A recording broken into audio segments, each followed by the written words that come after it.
আজিৰ স্বাধীনতা দিৱসৰ পতাকাৰ তলত থিয় হৈ আমি সিদ্ধান্ত গ্ৰহণ কৰিছো যে যিকোনো চৰকাৰী কৰ্মচাৰীয়ে যদি প্ৰথম গৰাকী পত্নীক পৰিত্যাগ কৰে, প্ৰথম গৰাকী পত্নীয়ে চৰকাৰক আবেদন কৰাৰ লগে লগে সেই চৰকাৰী কৰ্মচাৰী বিষয়াৰ দৰমহাৰ 20% আমি কৰ্তন কৰি সেই পৰিত্যক্তা পত্নীৰ একাউণ্টত আমি জমা দিম, যাতে সেই গৰাকী পত্নীয়ে নিজৰ জীৱন নিৰ্বাহ কৰিব পাৰে।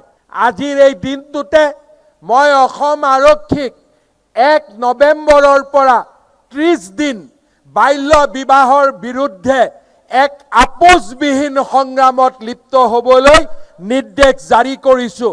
এই সংগ্ৰামে সকলো পৰ্যায়ৰ বাল্য বিবাহৰ অপৰাধীক আইনৰ সন্মুখলৈ লৈ অহাৰ বাবে কাম কৰিব আৰু এই সংগ্ৰাম আপোচবিহীনভাৱে আমি আগবঢ়াই লৈ যাম। শ্ৰদ্ধাৰ ৰাইজ, এই সময়ছোৱাত আমি আৰু এক নতুন সামাজিক ব্যাধিৰ সন্মুখীন হৈছোঁ। যোৱা নিৰ্বাচনৰ সময়ত, আশীৰ্বাদ যাত্ৰাৰ সময়ত আৰু যোৱা কেইটামান দিনত বানপানীৰ সময়ত ৰাইজৰ মাজলৈ যোৱাৰ সময়ত মই বহু এনে যুৱতীৰ লগত কথা পতাৰ সৌভাগ্য নহয় দুৰ্ভাগ্য হৈছিলে, যিসকলক স্বামীয়ে বিবাহৰ পিছত পৰিত্যাগ কৰিছিলে।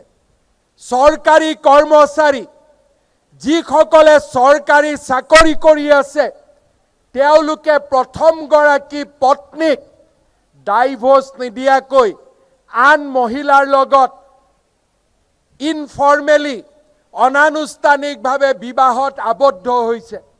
প্ৰথম গৰাকী পত্নীৰ কৰুণ বিননিয়ে আমাৰ সকলোৰে হৃদয় স্পৰ্শ কৰে। আজিৰ স্বাধীনতা দিৱসৰ পতাকাৰ তলত থিয় হৈ আমি সিদ্ধান্ত গ্ৰহণ কৰিছোঁ যে যিকোনো চৰকাৰী কৰ্মচাৰীয়ে যদি প্ৰথম গৰাকী পত্নীক পৰিত্যাগ কৰে, প্ৰথম গৰাকী পত্নীয়ে চৰকাৰক আবেদন কৰাৰ লগে লগে সেই চৰকাৰী কৰ্মচাৰী বিষয়াৰ দৰমহাৰ 20% আমি কৰ্তন কৰি সেই পৰিত্যক্তা পত্নীৰ একাউণ্টত আমি জমা দিম, যাতে সেই গৰাকী পত্নীয়ে নিজৰ জীৱন নিৰ্বাহ কৰিব পাৰে।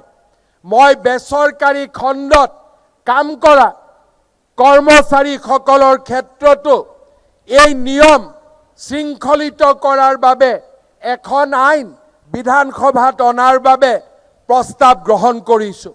শ্ৰদ্ধাৰ ৰাইজ, বহু বিবাহ আৰু বাল্য বিবাহ এই দুইটা সামাজিক ব্যাধি নিৰ্মাণ নকৰালৈকে আমি ক্ষান্ত নহওঁ।